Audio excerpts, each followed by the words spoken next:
Well, when our listeners need to save some money, what do they need to do? Oh, come on, dude. Throw it in your Google machine. I'm asking, how can our listeners lower their monthly payments or consolidate their debt? Listen, stop asking them fool questions. He ain't got the answer today, baby. Take it from the second most recognizable athlete in the world today. SaveWithBruce.com can't be beat. They lower your monthly payments by $5, $4, $6, $8, $700 a month, baby. You got credit card debt, car loan, a second mortgage? There ain't no problem right here at SaveWithBruce.com. Pumpkinhead gonna take care of you today. You understand me, baby? But I don't have, well, you know, perfect credit. Oh, yeah, well, you don't need perfect credit, huh? Even with credit scores in the 500, SaveWithBruce.com makes saving money easy. And it only takes a cup of coffee to get started. Dig it? Right here at SaveWithBruce.com. This is the MLW Radio Network.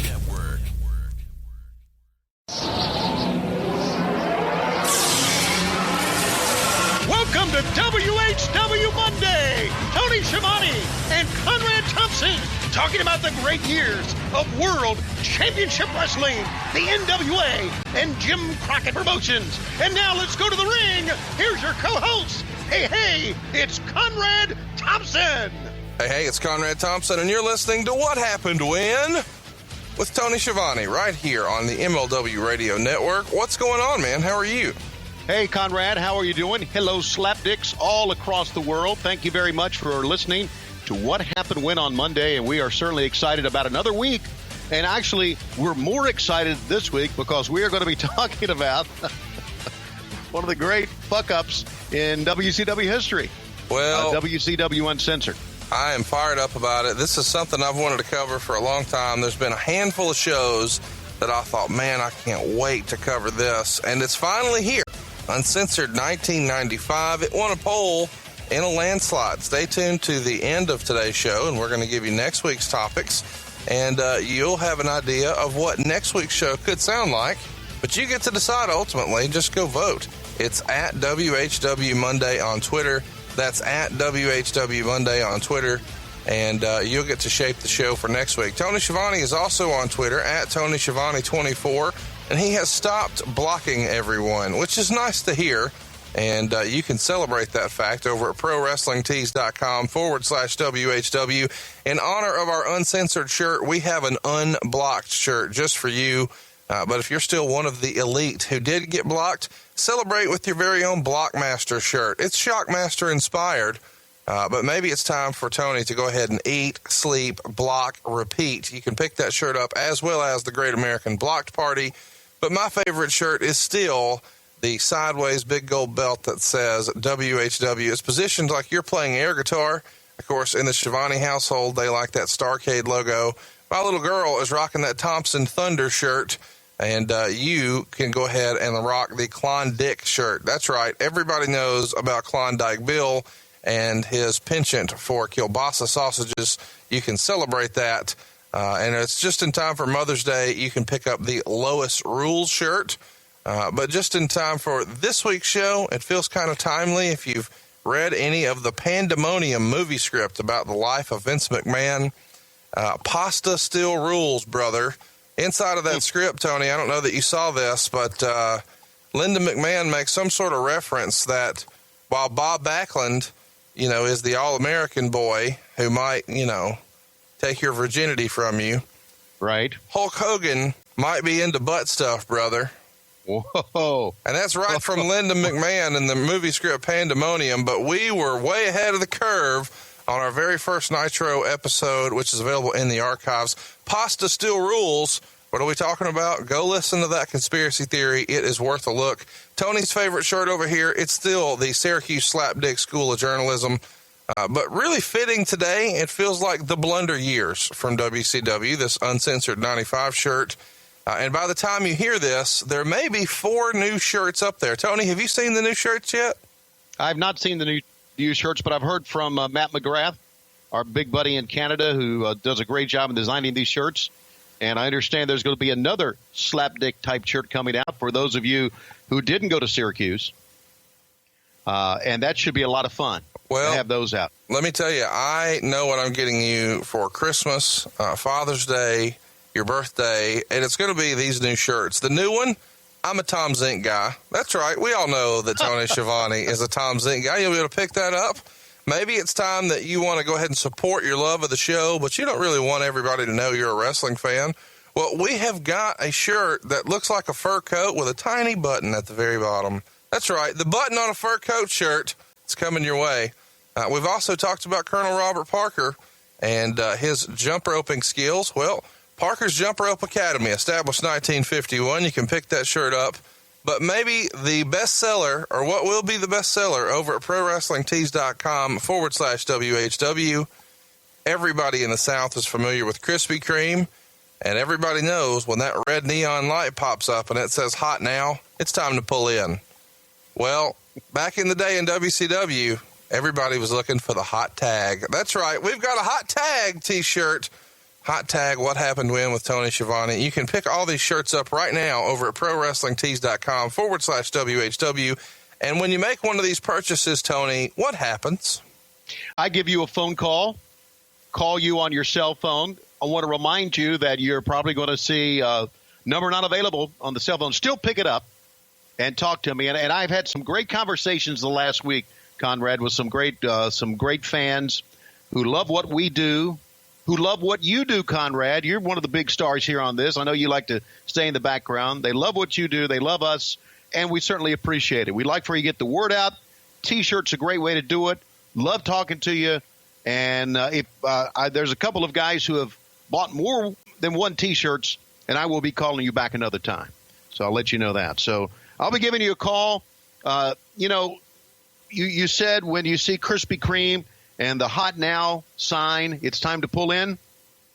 When you see the hot tag T-shirt, it's time to pull out. Hey, yeah, there you go. Go check it out. ProWrestlingTees.com/WHW. Let's get right into it. Uncensored 1995.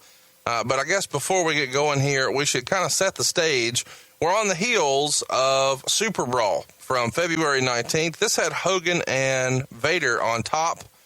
Meltzer would write, for years, WCW put on good and sometimes great wrestling shows, but was plagued by poor promotion of its product and had bad production on its shows. That situation has now changed almost 180 degrees.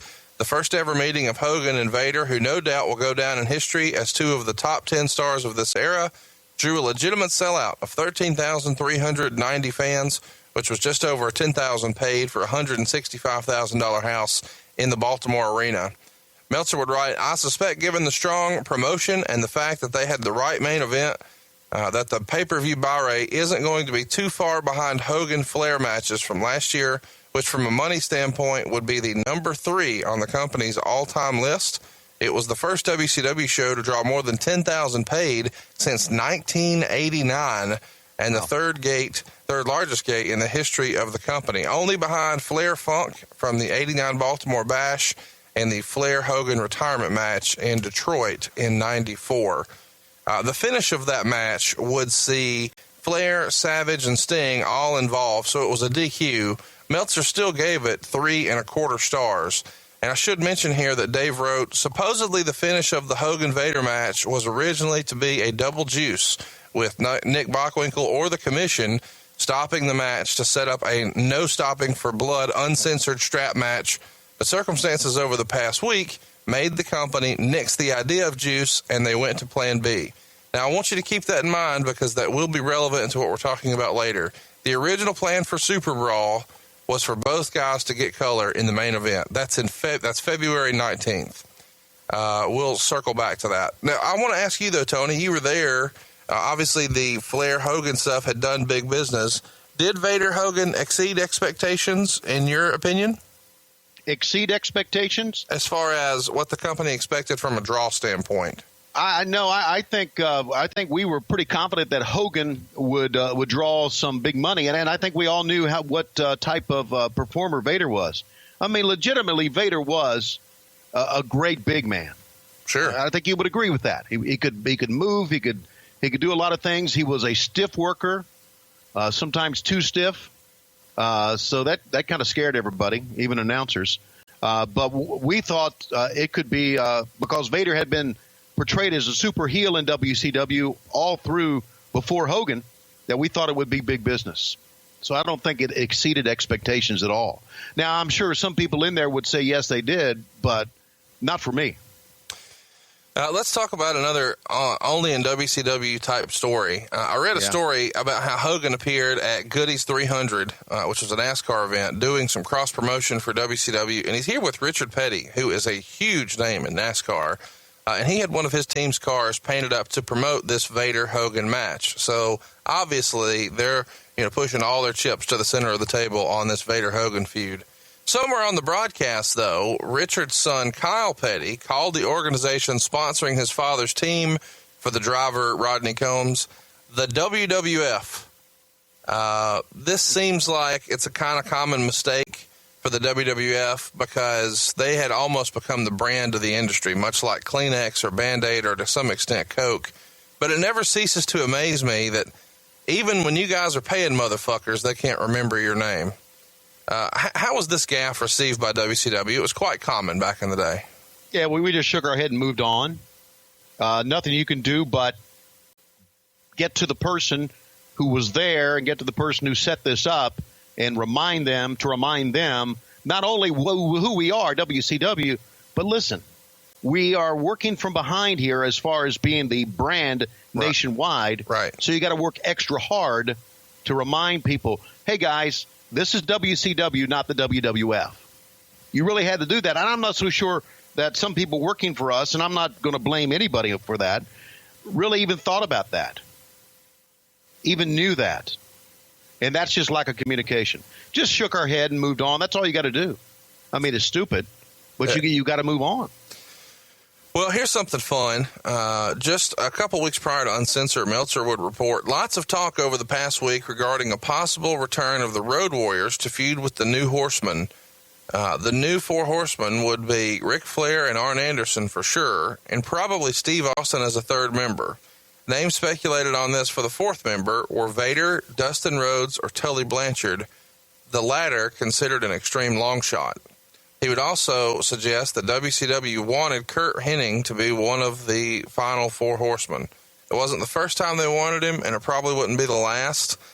He would write, the problem always ends up that Hennig's asking price is really high because he's in great shape financially from an insurance settlement and thus has no need to wrestle for money. So it's going to take big money to get him out of the house.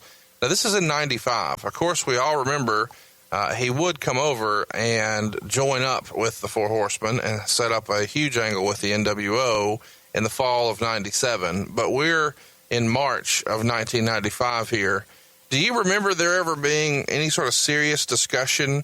And as crazy as it sounds, Vader makes sense because Vader was paired with Flair here on camera. But do you remember there ever being discussion about Dustin Rhodes or Steve Austin potentially joining the Horsemen? Yeah, there was always discussions about who can we bring in to strengthen the Horsemen, to change the Horsemen, to give them a different look. And Austin and Dustin Rhodes were part of that. And even, I think we wanted Curt Hennig because of he had been a big star as Mr. Perfect. Not only that, great wrestler, and also, which is was very important to guys back then, a second-generation star, a kid who had grown up in wrestling.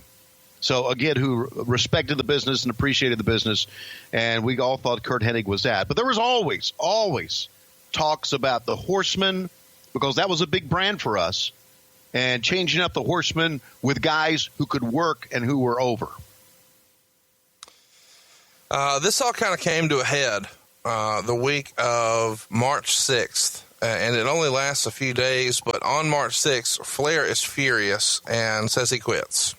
And this all is about booking. Supposedly, he's hot that Hogan canceled working a couple of television tapings that were held during the week, and they had to come up with a last-minute storyline that Nick Bockwinkel had suspended him from television, and these are the go-home weeks for the pay-per-view. And Flair's also frustrated that Randy Savage is now trying to pull a Hulk Hogan and book all of his own programs. Meltzer would surmise that Hogan and Flair both want to create their 80s, and they had different versions of the 80s. where Flair is pushing for the Horsemen and the Road Warriors. Meanwhile, Hogan wants to redo the Ultimate Warrior and Andre the Giant and push them to the moon. But he still wants Hogan and Savage to do their 80s characters and overcome all odds. Is this the first time you remember the Flair-Hogan relationship becoming unworkable? It would only last a few days before cooler heads would prevail, but this was one of the first times I remember seeing that Flair was like, fuck this, I'm out.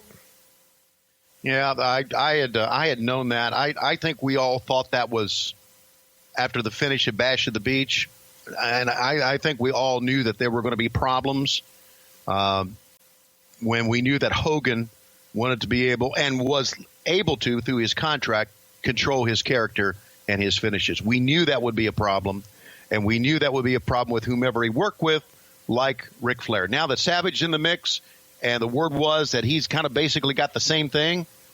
I mean, Eric brought these guys in based on a contract that said you have control over what you do. And I understand what he's trying to do. He's doing everything he can to bring these guys in. But the flip side is you got to come to reality, and you got to come to some sort of compromise when you're working with Ric Flair, you're working with Vader, somebody like that. And I'm not so sure how much compromise these guys had. Apparently they had some because, as you just said, cooler heads prevail. It was pretty apparent. There was a lot of conflict in the back because of the stars and because of what they wanted to do. Thank God that we were able to move ahead with that. A couple more notes just about the scene of WCW at the time. It's reported that Jimmy Hart was now working several days a week out of the Atlanta office, and he was in charge of new gimmicks, music, and costuming. I feel like Jimmy Hart is underappreciated as far as his behind-the-scenes contributions to the business. Can you chime in on that and share your opinion on that? Jimmy Hart should still be working for the WWE. He is one of the most talented men ever in this business. The music for WCW got better when he came aboard. The gimmicks got better. No one works as hard as Jimmy Hart, has ever worked as hard as Jimmy Hart. And Jimmy Hart and I became very good friends. We traveled a little bit together and talked about the business a lot. And I agree. I think, there's no doubt what Hogan brought to the business when he came in, Conrad. But when Jimmy Hart came in with him, he even elevated it even more. Right. Talented kid. Can mix music, can come up with guys to sing chords. I mean, in this Uncensored event that we're getting ready to see, the Nasty Boys had their own music, using their own voice. That was all Jimmy Hart. Hulk Hogan had a brand new song that was written by Jimmy Hart and produced by Jimmy Hart. Every new character that came in had their own music and recognizable music because, as you know, back in the 80s, it was kind of like, and I think even Meltzer wrote this at one time, kind of like Pavlov's theory. Mm-hmm. When the music would hit, the fans would recognize the music and pop. Only one star had that in WCW back in the day, and that was the Road Warriors when they would hit the Iron Man music. But Jimmy Hart knew that, and he was tremendous. Did you get to know Jimmy? Have you talked to him, met him? Yeah, I have met Jimmy a few times. He is one of the most PR-friendly, nice to all the fans dudes in the history of the business. It's amazing to me that WWE doesn't have him just working live events just to greet fans and, all of that stuff. He is a natural in all things like Access and WrestleCon and all that stuff. I mean, he gives you way more than you expect. And in a time when sometimes you meet guys on TV and you know them from TV and you want them to be a certain way, and then they're not. Jimmy Hart is exactly what you want him to be. Right. And he still comes out on Twitter, and he will still come to your event and still, with his megaphone, cause a disruption, which is a lot of fun. He has a property in Daytona Beach, a hotel, which I think you and I ought to consider going down there one weekend, and doing our podcast. Yeah, we ought to do a Bash at the Beach themed podcast on the beach at Jimmy Hart's place. No question. He would love to have us, and I'd love to. I think Jimmy's mad at me, though. Well, who's not, in fairness? Well, you're not. No, yet. I'm not yet, but we're getting there. All your broadcast partners eventually hate your fucking guts, so it's just a matter. Why would you think that is? Well, I mean, don't I come across as a nice guy? Nah. Nah. What the fuck is nah? So why do you have heat with Jimmy Hart? Okay. Jimmy Hart was trying to, when WCW went down, Jimmy Hart was trying to get back into wrestling, get another wrestling product on TV. He was very much associated with the XWF. Right. And he and I negotiated for me to come there, and I talked to Jimmy about it, and we came up with a price, and I worked for the XWF. He came up with something else, and he called me, and this was months later, maybe a year later. He called me. He said, I want to use you. He said, you're my man, because he always loved my work. He said, you're my man. I want to use you, and I've got this idea. You think you can come work for us? And I talked to my people at Cox Media Group, WSB, and they told me enough with the wrestling. No more. So I told Jimmy, I said, Jimmy, I can't do it. They won't let me do it. I'm sorry. So I thought he got angry at me because of that. I hope he realizes that it wasn't my call. But that's what I'm thinking. So I thought maybe that I have some heat. I may not. I don't know. No, I can't imagine that you would. I tell you what, though, there probably was some heat about this move. A little corporate shakeup right around Uncensored we should touch on. Harvey Shiller, former chairman of the United States Olympic Committee and commissioner of the Southeastern Conference and current head of TBS Sports, is now the chief overseer of WCW, which has been moved from TBS programming to the TBS Sports Division. This is all from the Wrestling Observer newsletter. Shiller, who was introduced to the staff on Thursday, replaces Bill Shaw as the head of WCW. The move was expected by many close to the company for at least the past 6 months. Shiller's role is more of an overseer, and rumor has it that he isn't much of a hands-on administrator and certainly won't be when it comes to pro wrestling. So Eric Bischoff will still make the major decisions. Meltzer continued, it is believed the new company direction under Shiller is to produce more of a children's-oriented product and place greater emphasis and focus, if that's even possible, on Hulk Hogan.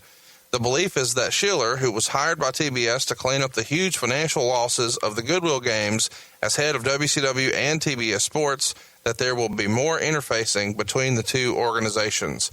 How is this received? What was everybody, the wrestling people's take on Bill Shaw? And how do they see him being replaced with Harvey Shiller? Is this a good move? Does it have people nervous? What's the temperature amongst the boys? It always has people nervous when there's a change at the top. Bill Shaw was very, very appreciated and very well liked. He made some strategic moves. He's the one that had Eric Bischoff, put Eric Bischoff in front of the company. And he was also the guy who was responsible for chasing JR away from WCW. He did not like Jim Ross, did Bill Shaw, and that's basically why Jim left.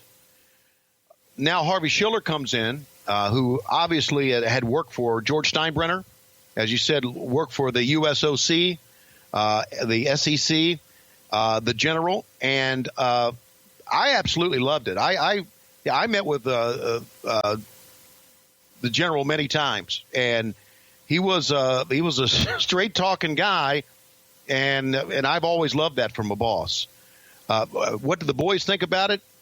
I don't think the boys had too much of concern about it as long as Eric was still in the company. However, when you talk about it being more of a children's product, this is where things starts to change in WCW. And we see this with Uncensored. When we were told we were going to have an event called Uncensored, and then we were told we couldn't bleed. Yeah. I remember us saying, well, that's fucked up. and really, that was fucked up. And if you listen to Uncensored, if out there, if you guys have watched Uncensored, you hear Heenan and I say, it's Uncensored. And we say it over and over and over again because it was a rib. Yeah. Because we knew that it wasn't Uncensored because we couldn't bleed. Right. And so that was Heenan and I guess, kind of having fun, doing things on our own, being smart asses because we knew we couldn't bleed, and we were actually kind of pissed off about it. How can you have an uncensored event if you're going to fucking censor it? Which is what happened. That's great. I can't wait to talk about it. But first, let's talk about the business aspect a little bit. In 1995, WCW would add 2 more pay-per-views to their annual schedule, and then the WWF would respond shortly thereafter by creating In Your House. So this would fill in the gaps, so they had a show every single month. In Your House, of course, is a shorter pay-per-view format for $14.95. How did you feel about the evolution of the business, Tony? When you first get in, pay-per-view's not really a thing. They're selling closed circuit once a year. Eventually, it becomes a thing, and you guys start to do a handful a year. But now you're doing 10, and the WWF is coming back and doing 12.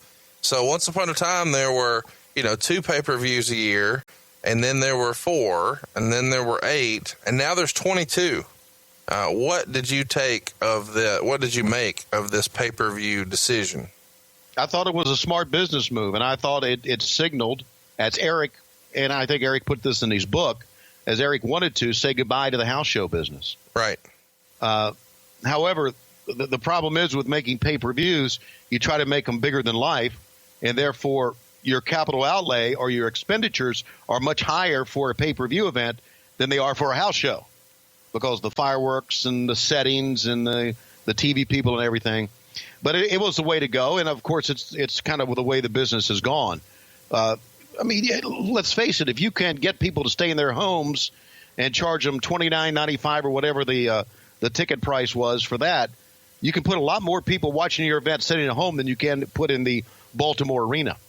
Oh, for sure. And then you can get a house show as well. And then you can afford to paper it a little bit more and thus make it look a little bit fuller, which is always a very important thing on a television show, to make it look full, to make it look exciting, to make it look like people wanted to come.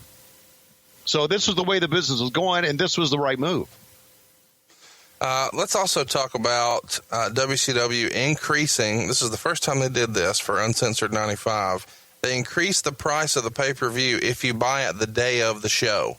Now, that's historically the day that most orders come in. But WCW's trying something new here. If you order the pay-per-view ahead of time, you'll pay $27.50. But if you wait and order the show the day of, it will cost you $5 more, $32.50. And it's worth mentioning here that WCW at the time had been charging $24.95 if Hogan wasn't on the show. And if he was on the show, it was $27.50. So that extra $2.55 goes to the Hulkster brother. Tony, whose idea do you think this was to add a same-day increase? And do you think it was a good one? Because they have done this for a long time with tickets. If you buy your ticket ahead of time, it's this. If you buy it at the door, it's this. But this is the first time WCW tried it for pay-per-view. Whose idea, and what did you think of that? I think that they shouldn't have had any different prices for pay-per-views. I think they should have come up with a one flat price, regardless of if Hogan was there or not. If you're going to charge $2.50 when Hogan is on the card more, or whatever the price point was, why not charge it when he's not there? There you go. I agree.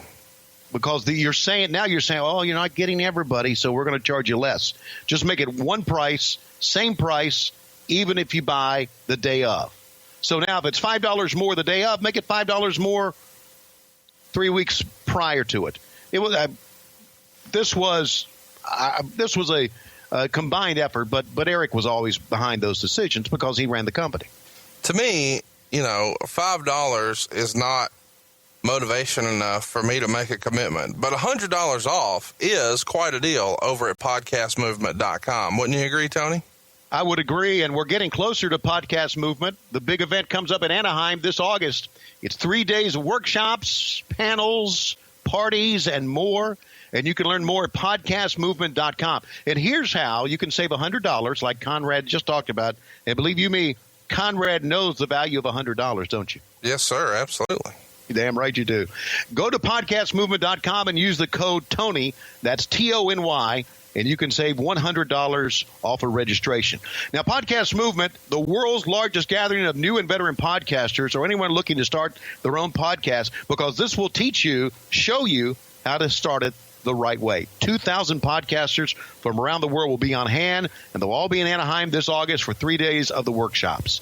The Expo Hall features 50 podcast services and equipment providers. So whether you're in the market for a microphone, like apparently I always am, or trying to figure out where to host your podcast, anyone who matters will be on this site to help you out. Learn more at podcastmovement.com. And don't forget, use the code TONY. That is TONY. Don't put in slapdick. Okay, put in Tony, TONY, and you will save $100 off registration. Podcast Movement coming to Anaheim this August. And if I get Conrad down there, I'll take him to Disney World, and we will go ride some of the rides. Now, let me just tell you. I'm sorry, Disneyland. I'm all about it. I have been a big fan of Podcast Movement and what they're trying to put together. Obviously, I'm a big fan of podcasting. And if you have any interest in learning how to do a show, make money at your show, make your show better, all of this stuff can happen at podcastmovement.com. And there's a lot happening at Uncensored 1995. In the Observer, Meltzer would review it and call it WCW Should Have Been Censored. The poll from the readers had 9.6% thumbs up, 85.3% thumbs down, and 5.2% in the middle. What would you say, Tony? Thumbs up, thumbs down, thumbs in the middle? Thumbs down completely. Thumbs down even before we started the event. Wow.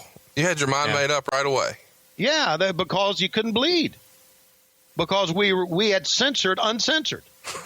Name it something else. WCW, we wanted to be uncensored, but fuck it, censored. 1995. Roll Tide. Something like that. Yeah, I'm not mad at that. Yeah. So again, if you listen to the commentary, Heenan and I took that to an extreme. Because I say, why? Bobby said, because it's uncensored. And I go, yeah. And we just, I'm sure we didn't help it out any. But I do want to say about this event, and I was talking to you about this, there were some parts of this event, and if you buy a pay-per-view, everybody's looking for something different, right? Sure. I mean, Meltzer is looking for great wrestling as he sees it. And a lot of the guys in the dirt sheets are looking for wrestling, great wrestling, as they see it. Right. You didn't get that, but you got some entertaining things. Some things that watching back that I was laughing out loud. I was watching it. I was watching this on the bus between Rochester, New York, and Pawtucket, Rhode Island with the Gwinnett Braves, and I had my headphones on, and the guys were really having a good time listening to me laugh about the commentary. And when Sherry and the Nasty Boys and Harlem Heat got into the concession stands, I mean, I was laughing out loud. Some of the things that Heenan said made me laugh. Seeing Ric Flair with mascara on was very entertaining. As shitty as the Jim Duggan match was, with Ming, some of the antics of him right before the event with Sonny Ono were funny as well. So there was a lot of entertaining things within the show. Right. But as a wrestling show, now thumbs down. The best match on the poll from the Wrestling Observer newsletter was the Nasty Boys Harlem Heat. It barely beat Hulk Hogan and Vader. The worst match in a landslide was Jim Duggan and Ming.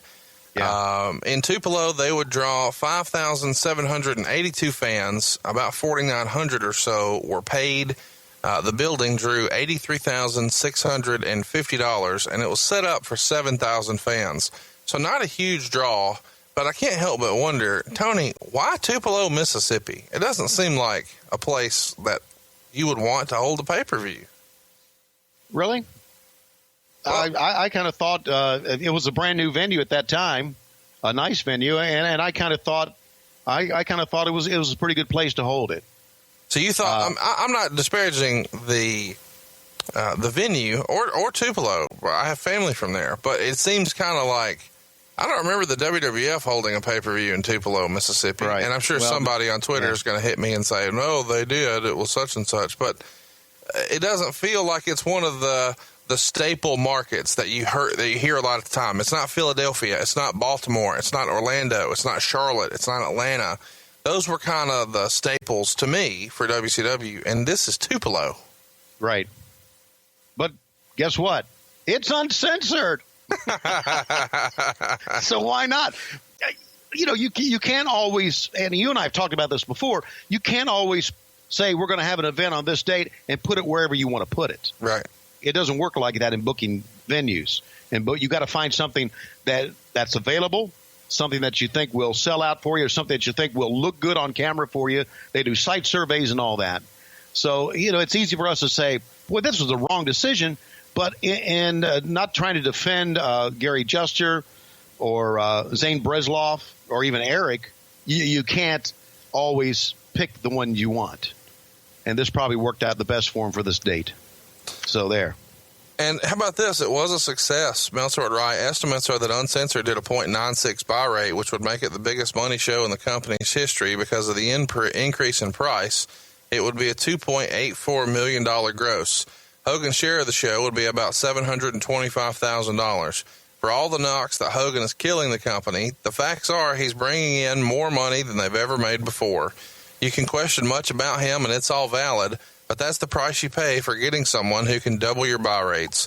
The only question is if his own deal that pays him so much makes this a fair trade-off. And right now, after 2 more big pay-per-view shows, the answer seems to be toward Hogan signing as a plus once again. So of course it was. There's lots of negativity about Uncensored 95, and for years and years, people have been critical of this show and made fun of it, and that's what we're about to do. However, I feel like I should just read that again. It would make it the biggest money show in the company's history. Wow. Yeah. Price point and Hulk Hogan. There you go. It's just that's it. It's amazing to me. But, of course, what everybody wants to talk about is the controversy that came out of the show. We'll get there in a minute, and we'll probably talk about it after the match in particular. But I should mention that Gene Okerlund misses this show. He has gotten word that a donor was found, and he had kidney replacement surgery just a few days before the show. By this point, he was recovering nicely, and he was slated to be back on TV in a few weeks. So instead of seeing me and Gene doing all the backstage interviews, you see Mike Tenay here on the show doing all of the interviews. Let's get to the actual card. There were a few dark matches. They had Alex Wright pin Mark Starr with a crossbody off the top in 2 minutes and 44 seconds. Meltzer called it a decent squash match for 1 star. Any memories of Alex Wright and Mark Starr? Yeah, Jim Barnett gave it 2.5 stars. He gave it 2.5 Woodies. I was going to say 3 thumbs up. Okay. Steve, no, 2 thumbs up and 1 thumb in. You liked that, didn't you? I don't know where to go with that one. Okay. Steve Austin pinned Tim Horner with a superplex. In 1 minute and 27 seconds, Rob Parker was scouting Austin, and Austin left the ring with Parker. I'm surprised they aren't at least letting Horner look more competitive in his jobber role. That is directly from the Observer. Dave gave it a 1/4 star. Steve Austin, one of the biggest stars in the history of the business, is not only not on the pay-per-view, he's in a dark match, but he's wrestling Tim Horner in 1 minute and 27 seconds. How fucking mismanaged is Steve Austin here? Oh, my God. I don't even want to talk about this. I mean, I don't even want to talk about Stone Cold. I don't. To me, it's one of the high water marks of the low points of WCW. A year later, he would be in the WWF and on his way to becoming the King of the Ring and then the Stone Cold character right around that same time in just 12 short months. But here, working 1.5 minute, less than that, dark matches against Tim Horner. The last dark match before we go live for pay-per-view is Marcus Bagwell and the Patriot defeating Dick Slater and Bunkhouse Buck. They go about 9 minutes and 34 seconds before Bagwell pins Slater with a fisherman suplex.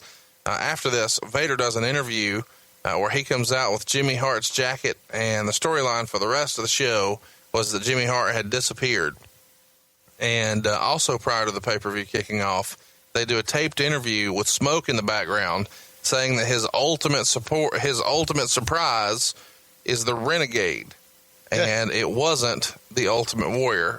We'll talk about that a little bit later, too. But first, I should mention that the Ultimate Surprise and the way it had been teased for the pay-per-view, Meltzer would report, was originally supposed to be the Road Warriors, not the Renegade. But Hawk wound up being booked on March 19th. So they got word that instead they had found Richard Wilson.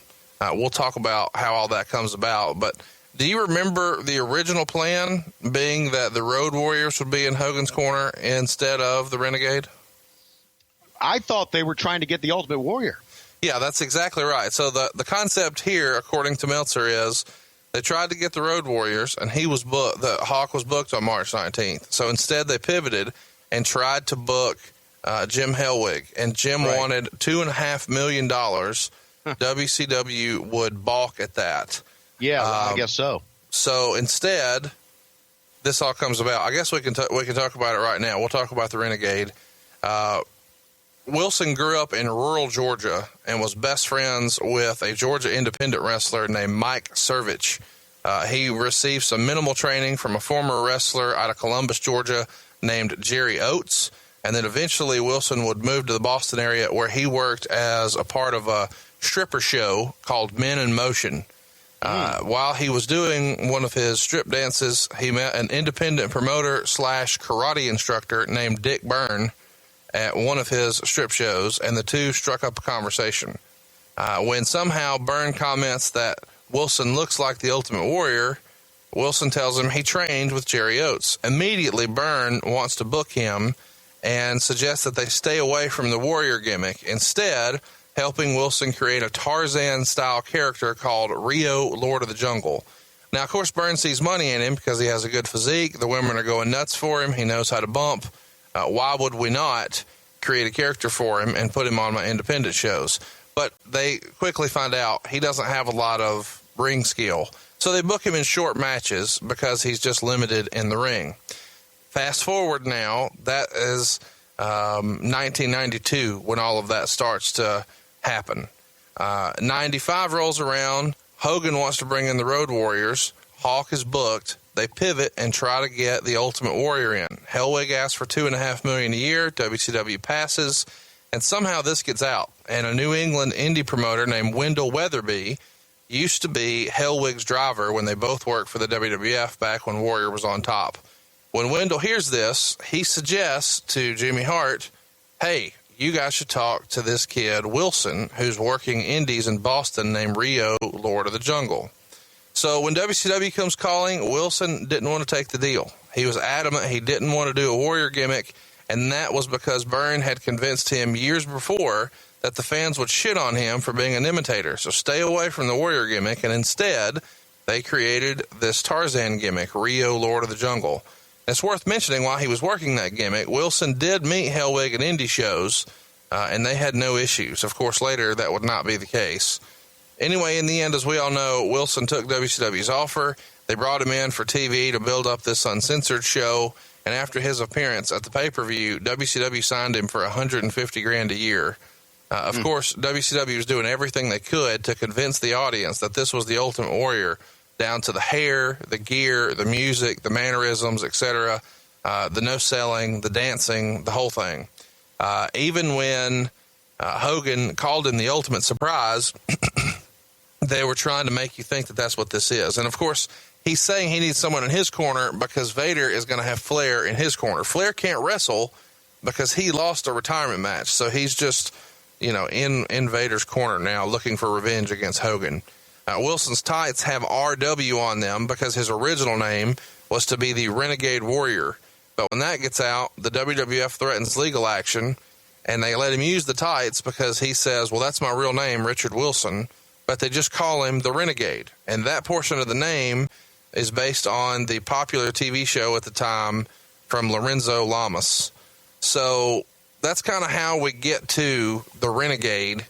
And I'm sure we will talk about that more in this show. But when you first hear, hey, they're trying to bring in Warrior, do you perceive that, because you were there when Warrior's push kind of started in a big way, do you perceive that as a good thing for WCW, or does it feel like Hogan's got an axe to grind and just wants revenge from WrestleMania 6, or do you think that he's going to be a draw? I ask that because Warrior was not regarded as being a success as being champion at the end of his WWF championship run.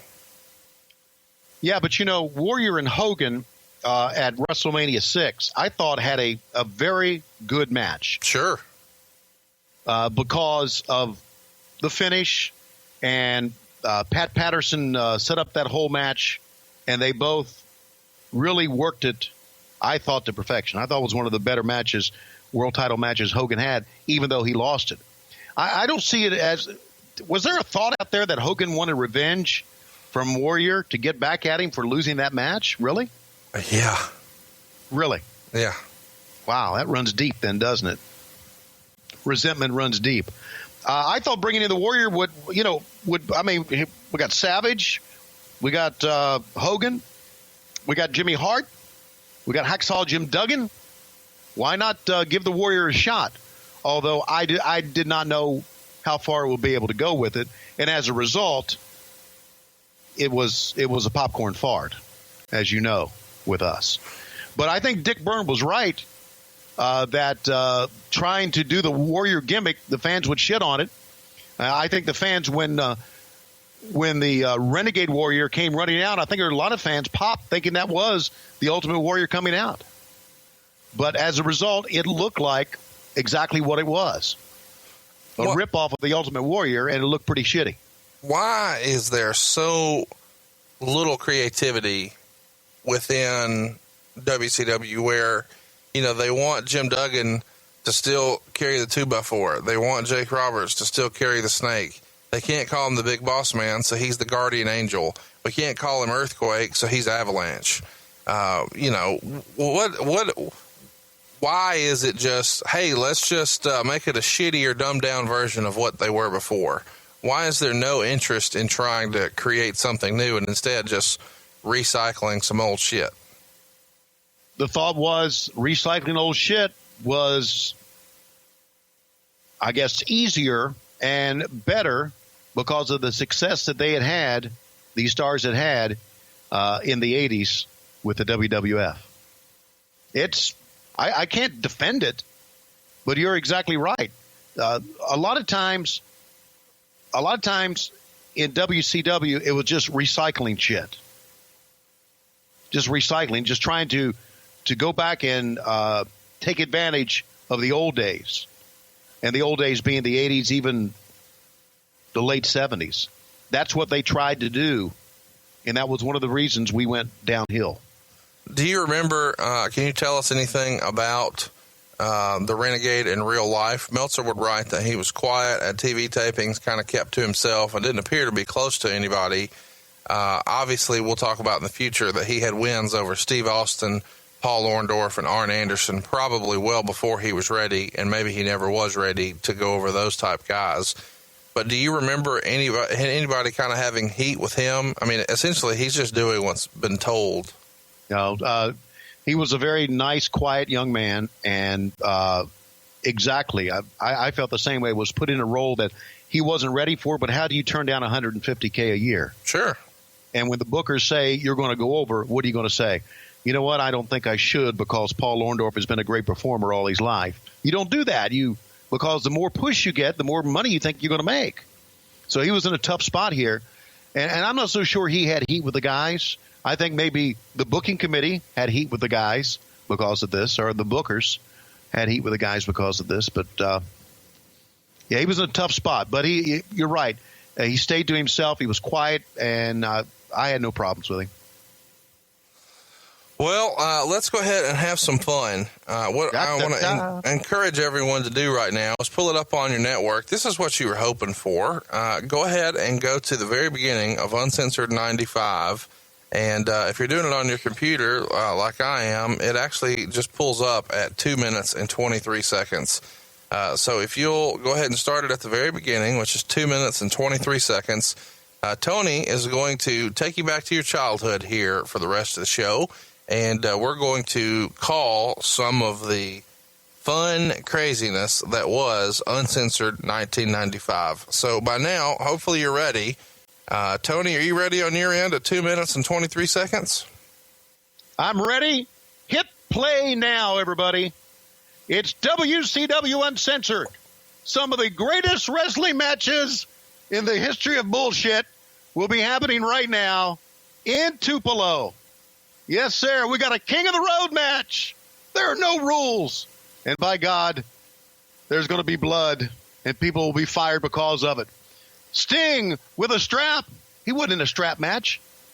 Anything with the Nasty Boys is uncensored. And the worst match ever, a martial arts match. No rules. Gene Okerlund is in the hospital. And we are going to bring you WCW Uncensored boxer versus wrestler match, where Arn Anderson did the best he could to sell some shitty blows. Take a look at the crowd at WCW Uncensored.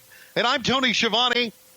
So good to have you with us here at Tupelo, Mississippi. As you can tell, we paid too much again for the fireworks. Can you imagine that right now, some of the kids in the crowd are 30 years old right now? Holy smokes. If, of course, they lived that long. Good to have you with us, Tony Schiavone, Conrad Thompson with a Bobby the Brain Heenan mask, and I have no idea who that goofball is. Oh, it's Mike Tenay over on the right. Hello, Mike. Good to have you with us. And Conrad, I'm sure you're as excited as we are about Uncensored. This is going to be no rules, uncensored, anything goes. It's uncensored. It's unsanctioned. Now, I'm curious, Tony, if it's unsanctioned, why are the cameras here? Why is the logo on everything? Why is WCW paying us to be here? If it's unsanctioned, shouldn't this be in a bar somewhere? Well, yeah, it probably would have come out better if it had been a bar, but you got to have that logo out there, right? I got to tell you, got to promote the product. I'm really Absolutely. excited for all the fans here in Tupelo, Mississippi, who bought their ticket, paid for parking, came out on this fine day to watch this first match on a fucking video screen. Absolutely. We're talking to Mike Tenay right now. I have no idea what he's having to say, but I do need to say this right now, that Mike Tenay certainly became a fine announcer through the years, improved a great deal, became a fine announcer, and was a great guy to work with. All three of us, me, Heenan, and, whoa, wait a minute, is that the Ultimate Warrior? It's the Ultimate Warrior.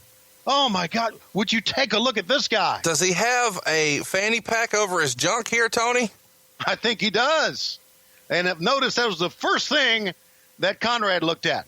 You know what was stupid about this open, Conrad? All of it. Yeah, but we're talking over Hulk Hogan talking. What the fuck? Stop talking, let Hulk Hogan talk. No one in the WWE would have talked over Hulk Hogan. How many tuxedos did you own back here, Tony Schiavone? I owned two. I owned a fat-ass one and a not-so-fat-ass one, and that was my fat-ass one right there. By the way, both tuxedos are still in the closet, and both tuxedos don't fit now. Here we go. We're getting ready. Time for the King of the Road match. Let's take you out to North Georgia in a match that was pre-taped a couple of weeks ago.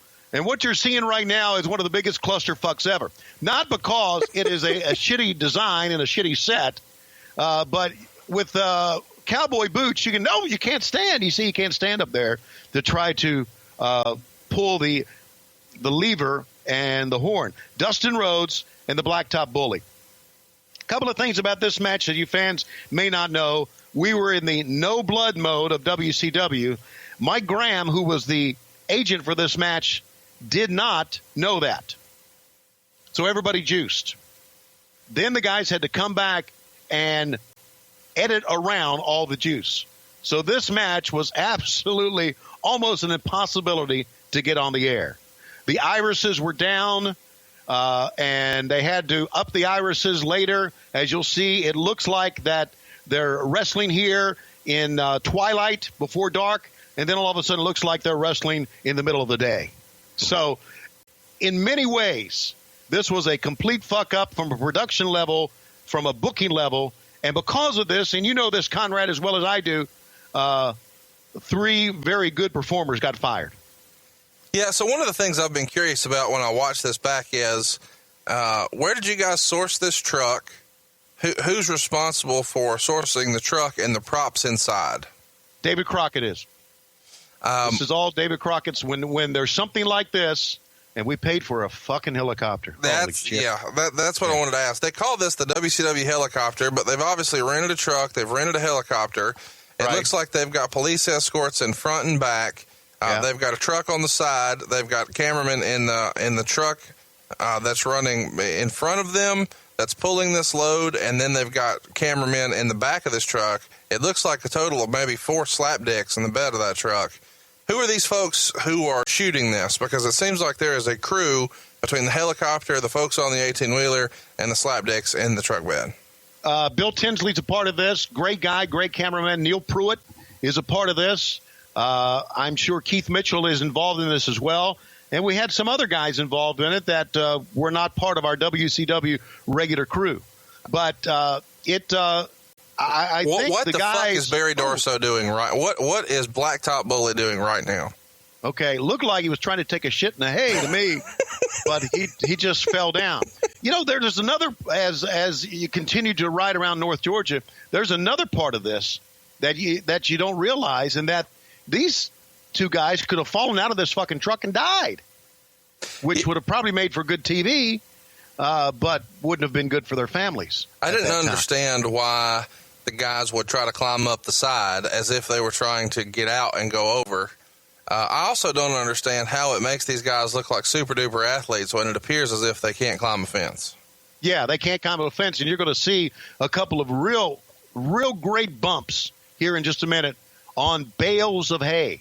That's got to hurt, right?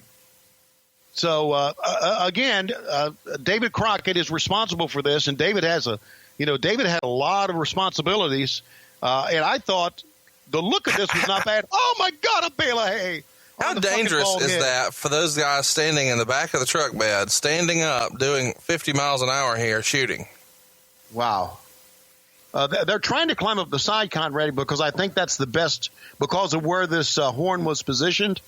That was the best way to get up there.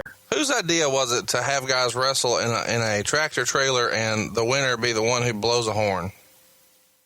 I don't know where the horn came in. I did not know that there was a horn going to be involved in that. And as the match went on, when it first started, we were told, oh, by the way, the guy who blows the horn is the winner. And I went to myself, well, it's great to fucking know now. And right now, the Blacktop Bully, what's he got there? Is that a rope? Yes. Okay. It's not Colonel Parker's either, but that T-shirt is available at ProWrestlingTees.com/WHW. They ran around North Georgia for a long time with this. And again, look, you see how the iris is down here? Mm-hmm. Okay. It's just not shot that well. And, there's the WCW helicopter that I'm sure cost us about $10,000. I remember David, whoa! What was, oh, my goodness, was that gasoline? Hell, that would have been a great idea. Make it gasoline. Set him on fire. And set the... He's running the stop sign. What's he doing? Oh, it's Terry Taylor driving the truck. The fuck? Thank God Terry Taylor's got something to do. And now they both are trying to get up to the top. Dustin's got these boots on, which he really can't get up. And somebody's got Colonel Parker's joint. Who is that that we're seeing right now standing up? There's a guy shooting and a guy next to him. That looks like to me to be Bill Tinsley. Next to him, I'm not sure. Could be Keith Mitchell. So let's now you see the iris is where it should be. So you see how things change on this, and now dips down a little bit. Oh, belly to back. Belly to back on the hay. That's going to hurt, right, Conrad? Oh, man, hay is not the most comfortable thing to get slammed on, for sure. No, it's not. And it's hard. It's by now, I'm thinking, and we're all thinking by now, this match should be fucking over. The guys went in, and I got to give them credit for this. They went in and it did to try to make it look live. As you can see, the sun is setting in Tupelo. To try to make it look live, they would edit in some interference and make it look like we had a microwave interference. That's what I wanted to get you to comment on. I loved when you guys, or you specifically, would continually say microwave interference. Right. I was told to say that. I didn't come up with that on my own. I'm curious because somewhere in here, you guys have to make a stop, and there's a reference for we've got to wait for a church bus.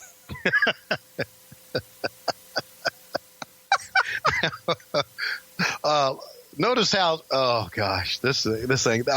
And again, the guys had to go back and edit around the blood here. And this is what the wide shots are about. They would go to these wide shots you're seeing right now, Did edit not show out the some of blood. the bloody scenes, and then come back. So, do you know how this works? Do you guys have to rent the highway for this? Rent the highway? Yeah. I don't think you can rent a highway, but you certainly got to pay police to help you out with this. I mean, you're driving on both sides of the road and all that. Oh, I mean, there goes Colonel Parker's joint right out of the back. he's going to be pissed. That's a big one. And now we are just begging, and the fans watching at Tupelo are begging for the Blacktop Bully to pull this fucking horn. Come on. Get this thing over with. You know, let's say this. Visually, with the exception of what they had to edit around and the problems with the iris up and the iris down, visually, this is pretty unique, wouldn't you say? No, listen, I get why, in theory, this might seem like it's a good idea. I wanted to know what you thought Crockett would have thought of this. Oh, this is phenomenal. Wasn't this great? Outside of Tupelo. He didn't have fun with this one. You know, and it's worth mentioning that this was actually filmed on March 14th, as you said, in a rural part of Georgia, outside of Atlanta, not in Tupelo. They originally go 20 minutes, and it has to be edited down to 13 minutes to get rid of all the blood. What would Crockett have thought of this? Obviously, he's in charge of, putting together some of the props and some of the logistics here. But this seems like a great departure from the good old days of Jim Crockett Promotions. Yeah, David was the type of guy who did what he was told and always looked at something like this as a challenge, and always would shake his head about the expenditures of what we were doing. Of how over the top. I mean, think about how much this truck costs, the police escorts, the helicopter, and just the absolute manpower it took to edit this thing together.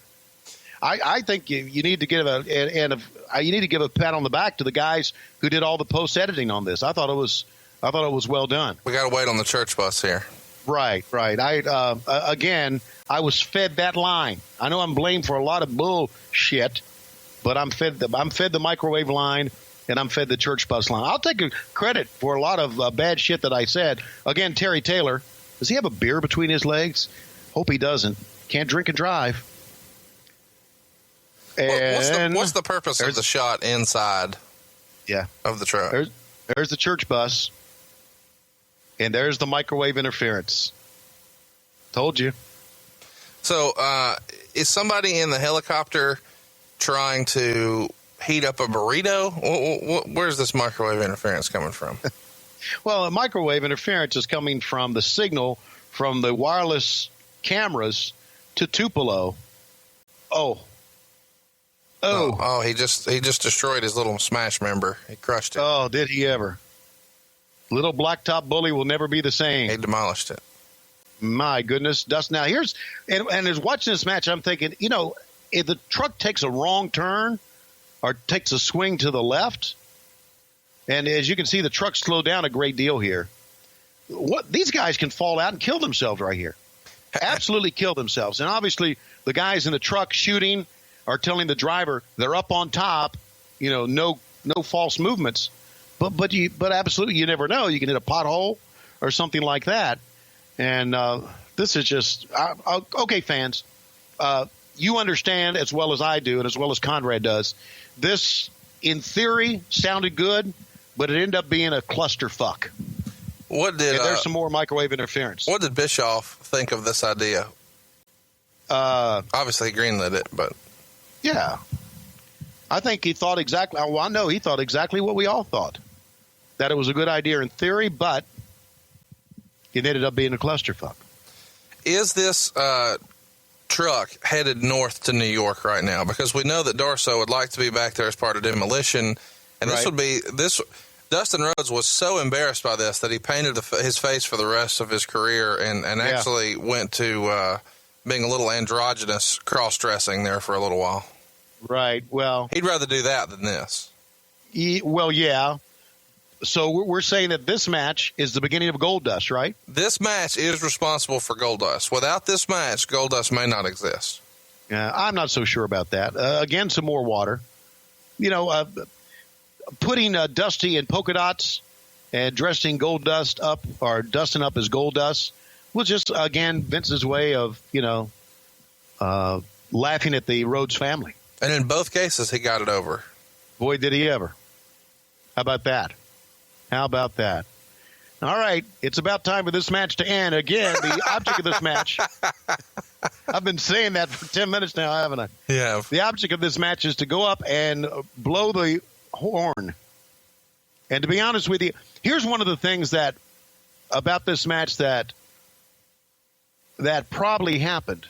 I'm not so sure these guys had a lot of time to work with this truck. In other words, to go up and try pull some stuff. Yeah. To know. Here we go. Is he? Oh, for God's sake! Look at this. In an eye rake. This is kind of a mini scaffold match right now. An eye rake. He's selling the eye rake. Why can wrestlers not climb faster? Whether it's a ladder match or it's in this truck bed, wrestlers just cannot. They really struggle going upwards. Dustin goes down and the bully pulls the horn. Hallelujah. And the King of the Road match is over. And so are the careers of Mike Graham and Barry Darsow and Dustin Rhodes. Dustin Rhodes. I'm thinking right now of Mike Graham, who you probably know is no longer with us, committed suicide, which blew me away. Mike was a great agent. Worked hard, knew the business. And unfortunately, there it went. So now, Tony Schiavone, Bobby the Brain Heenan are screaming into the microphone, trying to oversell a match that sucked. I think Heenan is talking about Hogan and talking about Flair. Bobby knows, and we all know, that Hogan Flair, the main event, is the most important thing. Now, I've got in my mind here wondering that, and this is not slighting Jimmy Hart, if Hogan and Flair is such a big thing, why is the Jimmy Hart thing? Oh, Lord. Back we go to Mike Tenay. Does Arn Anderson look out of place here to you? What do you think? We got a gimmick Southern gentleman. We got Ming as a martial artist or a ninja. And then we got Arn Anderson. What is Ming again? What is Ming right here? What's that? What is Ming to you? What's his character? A ninja. Oh, my God. I don't know why, but I love the way you say kielbasi and ninja. Kielbasi, ninja, and Arn Anderson. Hey, let's talk about this whole Mike Graham thing, because the reason I mentioned earlier, the original plan for Super Brawl was for Vader Hogan to get blood. Well, they did 2 weeks prior to this, or maybe even a week prior to this in Chicago, when Vader and Hogan were on top. And so they shoot 20 minutes here. It's cut down to 13 minutes. Mike Graham is the agent, so he's supervising the match. He tells them both to bleed and even brings them the blades. Even though the boys are just following orders from their superior, they get fired because they should have, quote-unquote, known better. But Mike Graham thinks that this is an unsanctioned pay-per-view. It's even, called Uncensored. Hogan has just done it. Surely this calls to be an exception to the rule. But either way, everybody's fired. And the rumor mill starts up that this is actually just a cost-cutting measure, as WCW had been ordered by management to reduce the budget by $500,000 annually. If they fired Dustin, Barry, and Mike, and this caused Dusty to quit, then they would more than meet that mark. And it seems like it nearly works, because Dusty's hot about it and thinks that his boy's been set up. And Bischoff even replaces him with Bobby Heenan at the next set of TV tapings. And this happens right before WCW is supposed to honor Dusty in Florida at their next pay-per-view, which is centered around Legends Slamboree. Of course, we all know that Dusty wound up staying in the end. But, Tony, from your recollection, what was the fallout of this match in regard to the firing? How was it received by the boys? It was received just exactly the way you said, as a setup to cut the budget. It was an easy excuse. And I'm not necessarily blaming Eric Bischoff for this. Probably it came from up top. When Harvey Shiller took over, he looked a little bit closer as to what was going on. in WCW. Oh, did you see that kick by the Ninja that time? Right in the face. Hey, I do need to say one thing that I thought we did correctly in this show. Lots of video packages. That's exactly. Video packages to set up the matches. Yeah, this seems like one of the first shows that I remember you guys doing it in a big way because you have an idea about who all the characters are, what's been going on in the storyline. Yeah. It's very well put together in that regard. As far I did not build those packages, but I was a big proponent of that. And I talked about us doing that a lot. So you like big packages? I did. I thought every match during a pay-per-view should mean something. Just not a throwaway match. It should have a meaning to it. Here we go. And I thought packages would make the meaning. And now, here comes Ming, the Ninja. Truly one of the toughest guys legitimately ever in WCW. And behind him, Colonel Robert Parker. Why? Why is he behind him?